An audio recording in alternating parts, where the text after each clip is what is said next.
Hello. Music written during the First World War and works inspired by the events of 100 years ago are featuring throughout the Proms this year. But above all others, tonight's concert feels like something of a requiem to those who died. The millions who formed the mass ranks of all sides, and the individuals whose creative talent was brutally extinguished. Conductor Andrew Manzi and the BBC Scottish Symphony Orchestra have won high praise for their performances of Vaughan Williams' symphonies.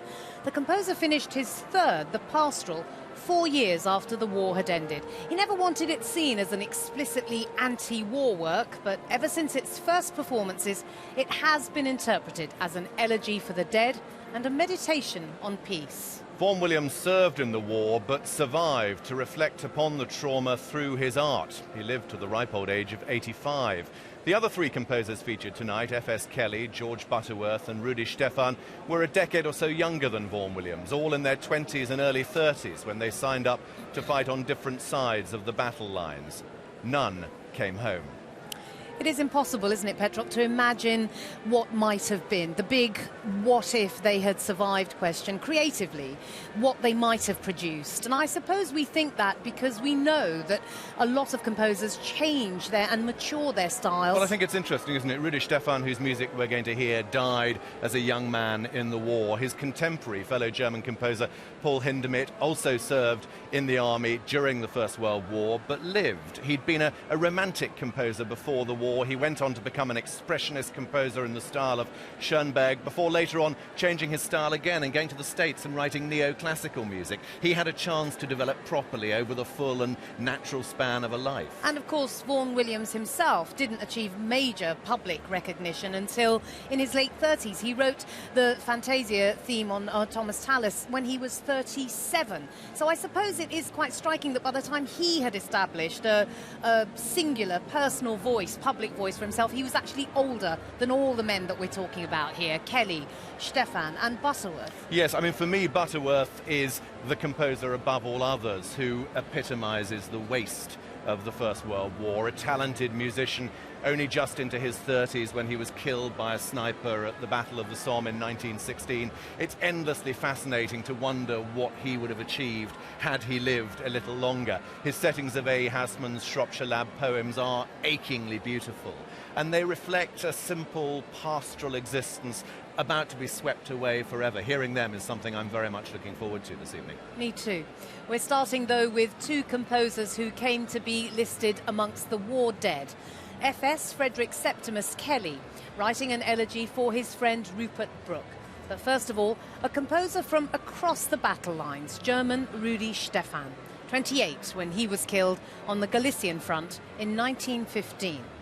Stephan wanted music to be straightforward. He didn't want the audience to make non-musical associations. Hence the generic title of this work, Music for Orchestra. It was actually written 2 years before the war in 1912, but it's difficult to separate the piece from the events that lay ahead. Listening to it right from the dark, quiet opening, there's a sense of ominous uncertainty, of fear and terror, of beauty about to be corrupted. It really is an elegy for young and wasted lives.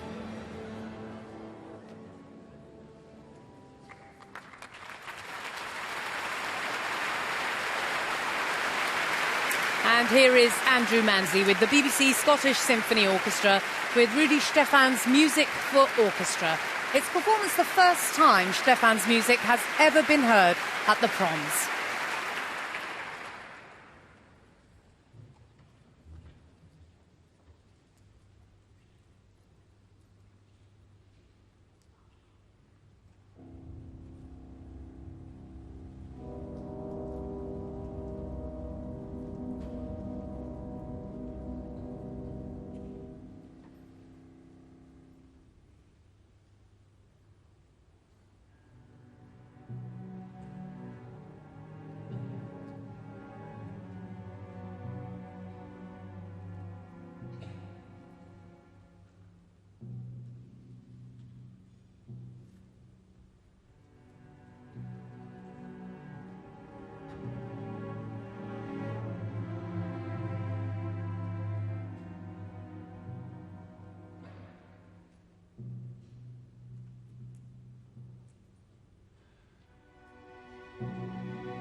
Wonderful to hear Rudi Stefan's music for orchestra in this, the centenary of World War I. The work established his reputation and secured him a publishing contract in 1913, catapulting him to the forefront of promising young German composers. 2 years later, though, he was killed in Galicia.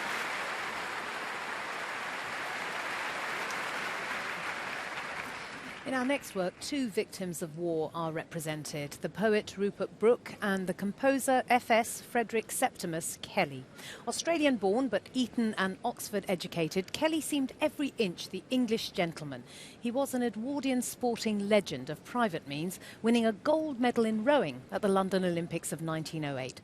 In 1914, Kelly signed up for the Royal Naval Division with a group of scholar soldiers who became known as the Latin Club, composer Dennis Brown and Rupert Brooke among them. And it's difficult to underestimate how important Brooke was. His poetry somehow captured the optimism of those opening months, his works expressing an idealism that contrasts strongly with the bitter poetry that came later in the conflict. Those famous lines of his from The Soldier: "If I should die, think only this of me, that there's some corner of a foreign field that is forever England." They seem to represent the good war death, if such a thing is possible. And his personal glamour rather suited that mood. W.B. Yeats called him the handsomest young man in England. Here he is, photographed in 1913. That whole poem, The Soldier, would end up etched on Brooks' own tomb. When he and Kelly were on their way in February 1915 to fight at Gallipoli, Brooke was bitten by a mosquito and went on to develop sepsis. Yes, it's said that Kelly began writing his work in Memoriam as his friend lay dying near him on board ship. Kelly was there at Brooks' initial burial on the Greek island of Skyros. In the elegy, the harp and shimmering strings evoke the rustling of an olive tree above the poet's grave. There's a real sense of tragedy, pain, anger about this piece, but also redemption and beauty. The work was first heard at Brooks' memorial concert in 1916. In November that year, Kelly himself was killed on the Somme, shot while running through German machine gun fire.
F.S. Kelly's Elegy for Strings in Memoriam Rupert Brooke, which he completed on the battle lines at Gallipoli.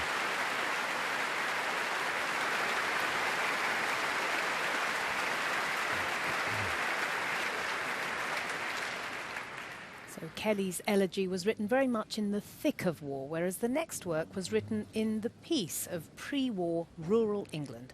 But it is almost impossible to hear George Butterworth's 1911 setting of poems from A.E. Houseman's A Shropshire Lad, except through the tragic prism of what was to follow, and specifically in the context of the composer's fate. Butterworth would be killed by sniper fire in the Battle of the Somme in August 1916, soon after receiving the Military Cross. He was 31. Yes, Houseman's collection of 63 poems was first published in 1896. It's, again, rather like Rupert Brooke, difficult to overstate how popular these works were in the early 20th century. According to one literary historian, just before the war, a copy was to be found in every pocket in Britain. And after hostilities broke out, the Times published a special lightweight edition for troops. So this book of poetry really did go to war. And it's not surprising that it had that resonance, because those young men who went to war recognised themselves in that poetry. They were farmhands and blacksmiths and manual workers, the lads in their hundreds going off to Ludlow Fair and eyeing up the girls and drinking beer, and just full of optimism of their own youth. Yeah, and I think also this sense of blissful unawareness of what lay around the corner. Think no more, lad, laugh, be jolly, why should men make haste to die? The poems drew a musical response unparalleled in English song. Enormous following amongst composers of the English revival, fascinated by folk song and the landscape. Arthur Somerville did the first known setting in 1904, followed by Vaughan Williams, Lennox Berkeley, Ivor Gurney, the American composer Samuel Barber, and many, many others. But for all of those composers, it's Butterworth's setting, isn't it, that is the most famous? And I wonder why that is. Is it because of the folk rhythms of the poetry? Is that what, or the kind of lyrical notion of the piano accompaniment that he had? I think that has something to do with it, but above all, I think it's because Butterworth was himself another of those lads in their hundreds, as in Houseman's poem. Roderick Williams is going to sing the Shropshire Lad poems for us, joining the BBC Scottish Symphony Orchestra, Andrew Manzi conducting, George Butterworth at the Proms.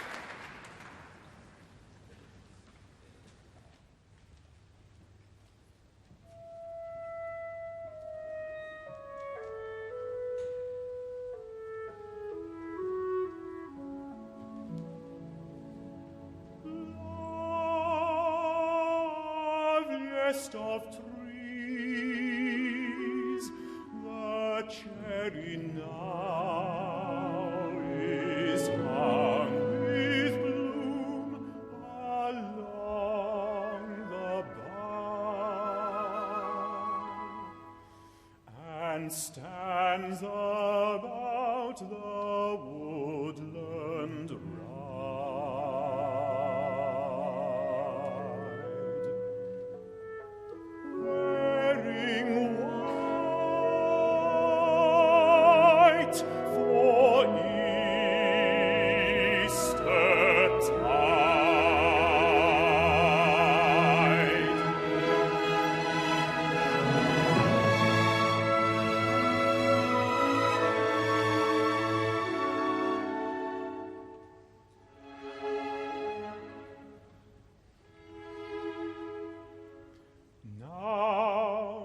my 80 years and 10, 20 will not come again, and take from 70 springs a score, it only leaves me 50 more.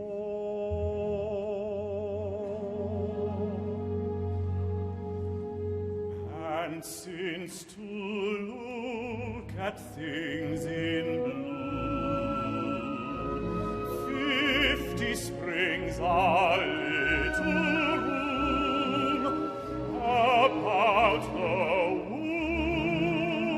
woodlands. I will go to see the cherry hung with snow.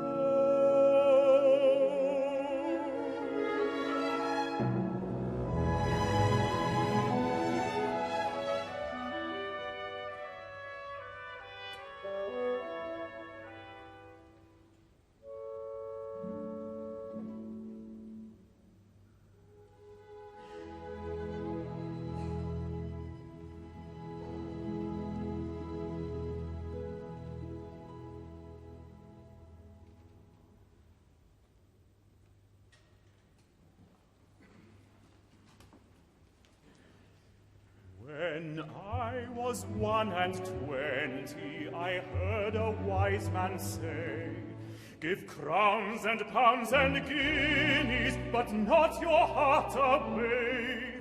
Give pearls away and rubies, but keep your fancy free. But I was 21, no use to talk to me. When I was 21, I heard him say again, the heart out of the bosom was never given in vain. 'Tis paid with sighs a-plenty and sold for endless rue. And I am 22, and oh, 'tis true, 'tis true.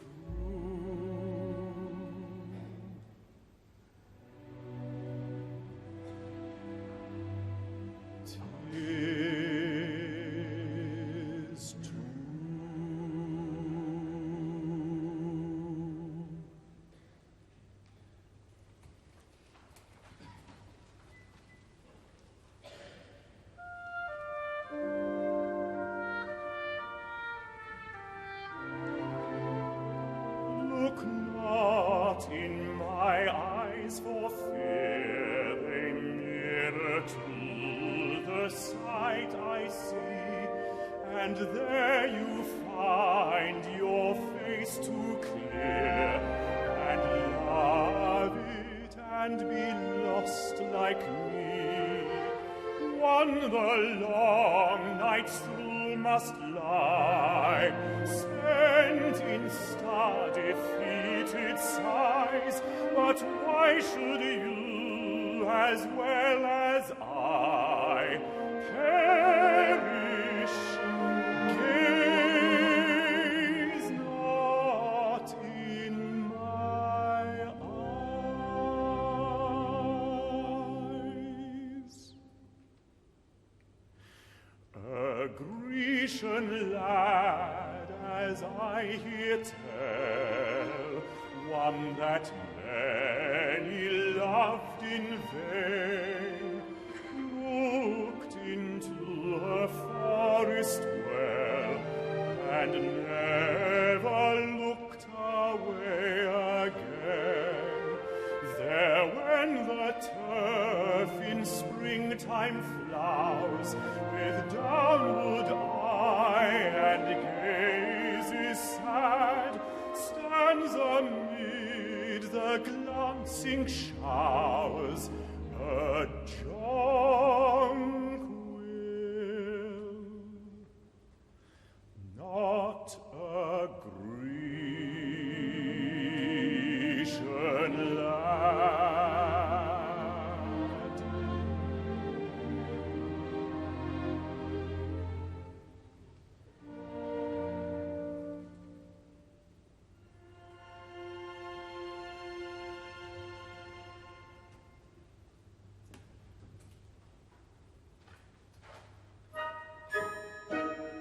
Think no more, lad, laugh, be jolly. Why should men make haste to die? Empty heads and tongues a talking make the rough road easy walking. And the feather pate of folly bears the falling sky.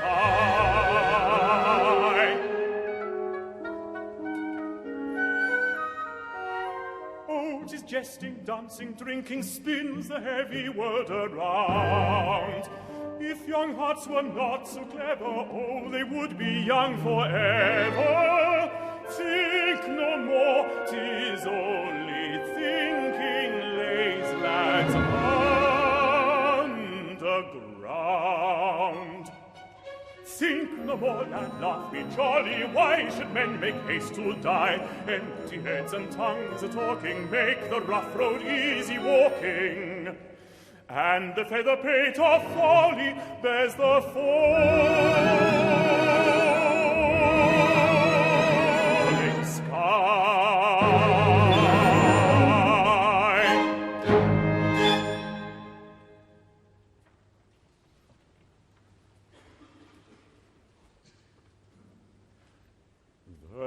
Lads in their hundreds to Ludlow come in for the fair. There's men from the barn and the forge and the mill and the fold. The lads for the girls and the lads for the liquor are there, and there with the rest are the lads that will never be old. There's chaps from the town and the field and the till and the cart, and many to count are the stalwart and many the brave, and many the handsome of face and the handsome of heart, and few that will carry their looks or their truth to the grave. I wish one could know them. I wish there were tokens to tell the fortunate fellows that now you can never discern. And then one could talk with them friendly and wish them farewell, and watch them depart on the way that they will not return. But now you may stare as you like, and there's nothing to scan, and brushing your elbow unguessed at and not to be told, they carry back bright to the coiner the mintage of man, the lads that will die in their glory and never be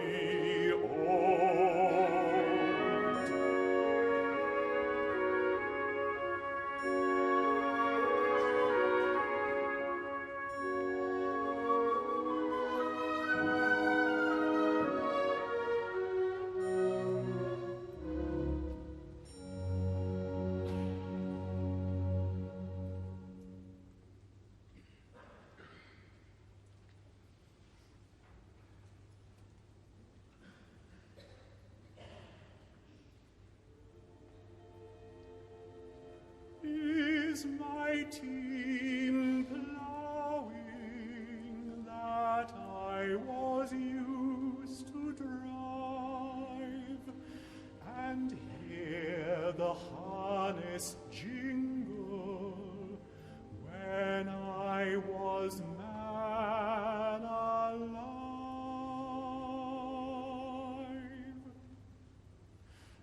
I the horses trample, the harness jingles now, no change though you lie under the land you used to plow.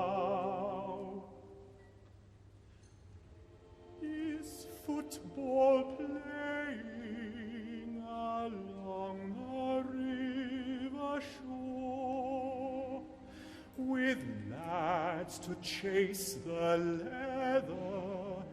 Now I stand up no more.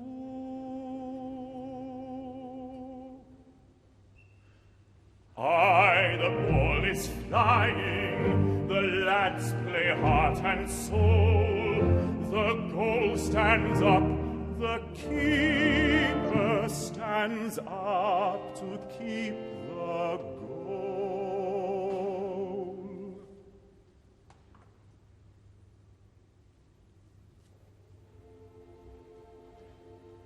Is my girl happy that I thought hard to leave? And has she tired of weeping as she lies down at eve?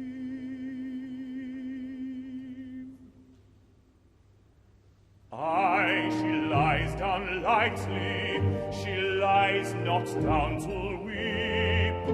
Your girl is well contented. Be still, my lad,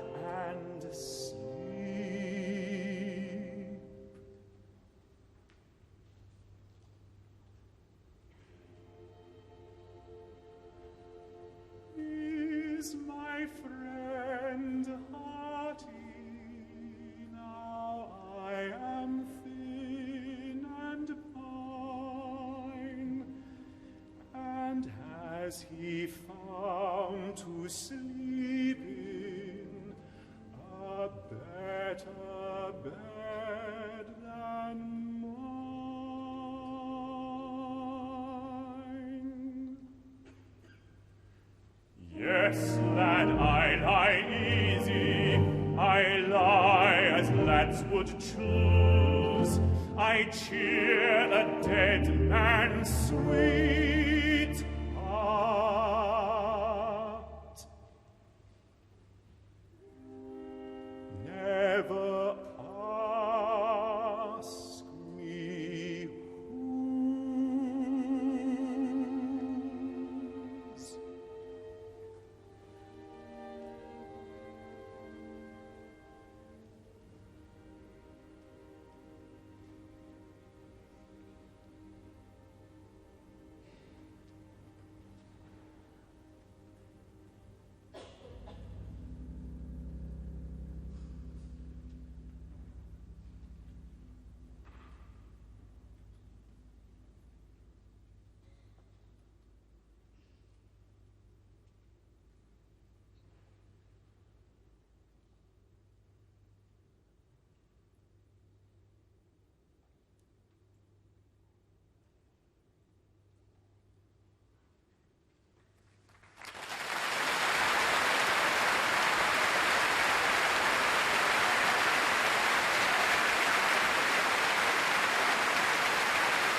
Six songs from A Shropshire Lad by George Butterworth, orchestrated by Philip Brooks, sung by Roderick Williams with the BBC Scottish Symphony Orchestra.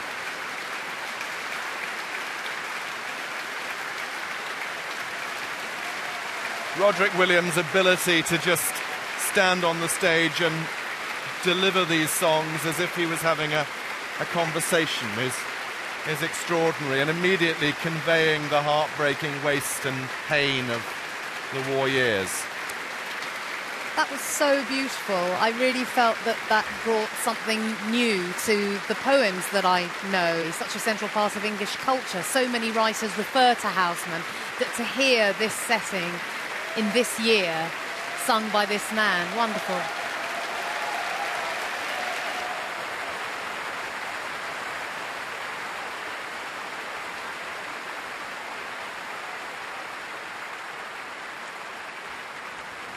George Butterworth's output over his short life was small but influential. There's no doubt he was one of the great losses to music caused by the war.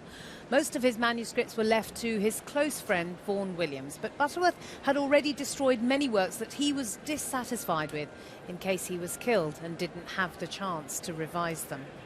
I suppose Butterworth and Kelly were just two of a whole generation of young men, weren't they, Petrock, who went to war, and in Britain they included Ivor Gurney, Cecil Coles and Arthur Bliss and William Dennis Brown as well. Yeah, I'm very interested in Cecil Coles. We hear very little of his music today. A Scottish composer who served with Queen Victoria's Rifles, became their bandmaster. Actually, in the field, he wrote a suite for small orchestra called Behind the Lines. He sent the manuscripts back to his friend Gustav Holst. When he unwrapped them, he discovered the paper that he'd written the music on was stained with the mud of the field and with blood stains. Coles was killed near the Somme in 1918 while attempting to rescue two injured fellow soldiers. Only a couple of movements of his piece survive, and in a terrible irony, one of them is actually a poignant funeral march. So many young musicians were lost. Just across the road from where we are now at the Royal College of Music, there's a memorial plaque in the foyer to students who went to war and never got the chance to return to their studies. 40 from the RCM killed in the First World War alone, Butterworth amongst them. Ivor Gurney, unusually both a war poet and a composer, his wartime experience expressed through both art forms. He would write songs by candlelight while he was in a trench mortar emplacements. He served 15 months on the front and then returned. He'd been shot, gassed. He was already in a pretty delicate mental state before the war, but he suffered afterwards from the most terrible shell shock. A few years later, he summed up his feelings in a piece called War Elegy, written in 1920, an incredibly personal response to the war that we heard here at the Proms earlier in the season. It's interesting, isn't it? Like poets, composers reacted to and processed that huge experience of war in all sorts of different ways and different voices, combatants as well as civilians. You could trace a sort of long journey from the boy's own adventure to the recognition of the desolation and the loss that was felt. And there were wartime poets on both sides of the divide, both British and German, and they ranged from both being jingoistic as well as being anti-establishment. Here in Britain, there was Jessie Pope's kind of nationalistic view of all of this, that in fact you could see war as fun, dare we even say. She asked who would much rather come back with a crutch than lie low and be out of the fun. Wilfred Owen castigated her for selling, as he put it, the old lie, dulce et decorum est pro patria mori.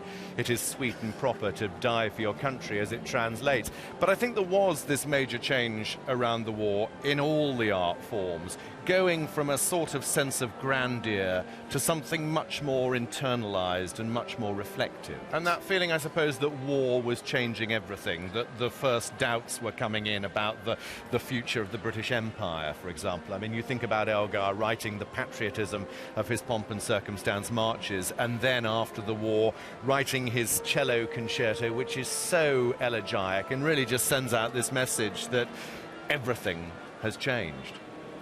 Vaughan Williams always wrote out of a strong identification and empathy with the common man. The effect of the war on him and his music was profound. He poured his experiences into works such as his Third Symphony, the Pastoral, that we're going to hear in the second half of tonight's concert. It's an understated, beautiful monument to loss. In 1916, Vaughan Williams wrote to his friend Gustav Holst about the lost and shattered generation. I sometimes dread coming back to normal life with so many gaps, especially, of course, George Butterworth. Out of those 7 who joined up together in August 1914, only 3 are left. I sometimes think that it's wrong to have made friends with people much younger than oneself, because soon there'll only be the middle-aged left. Vaughan Williams was 42 when he enlisted, and he went on to join the Royal Army Medical Corps on the Western Front, tending to the sick, the dying and the dead. By 1914, he already had a considerable body of work, including 2 symphonies and the Fantasia. And Petrok, just before the outbreak of war, he wrote the original violin and piano version of that enduringly popular The Lark Ascending. Yes, the piece associated with him more than any other. His wartime experiences had a profound effect on him. He was discharged in 1919, returned to his alma mater, the Royal College of Music, as a teacher. And although there were no startling changes in his musical compositions and musical output, I think most people detected a new sense of sadness and austerity and intensity about his music.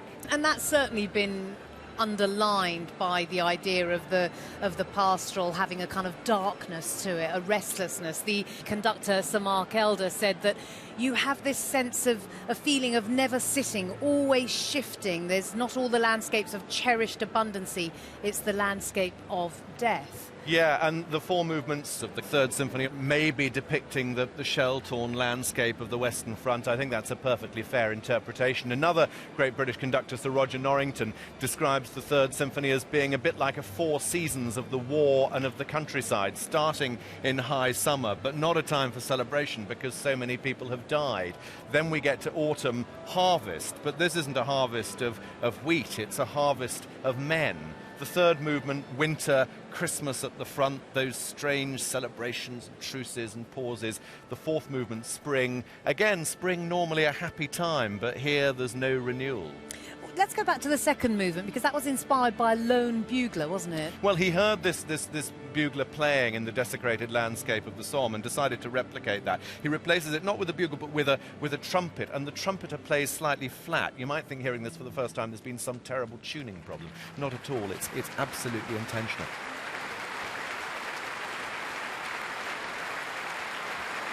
And conductor Andrew Manzi has been a great champion of Vaughan Williams. Here he is to direct the BBC Scottish Symphony Orchestra in Vaughan Williams' Pastoral Symphony No. 3.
A wordless voice singing the music back into silence.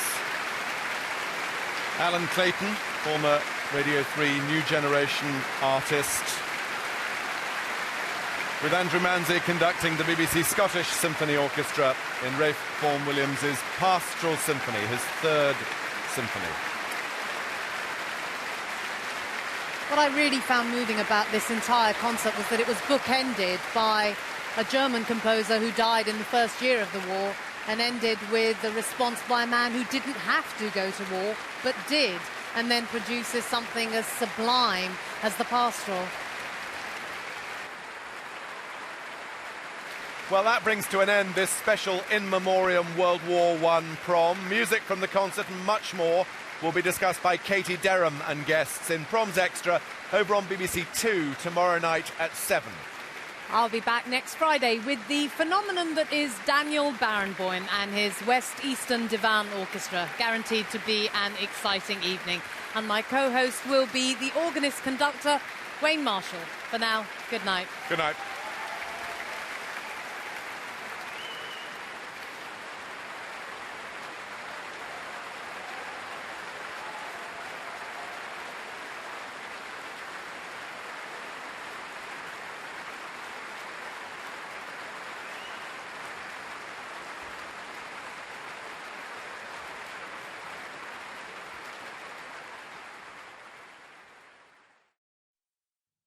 And there's more from the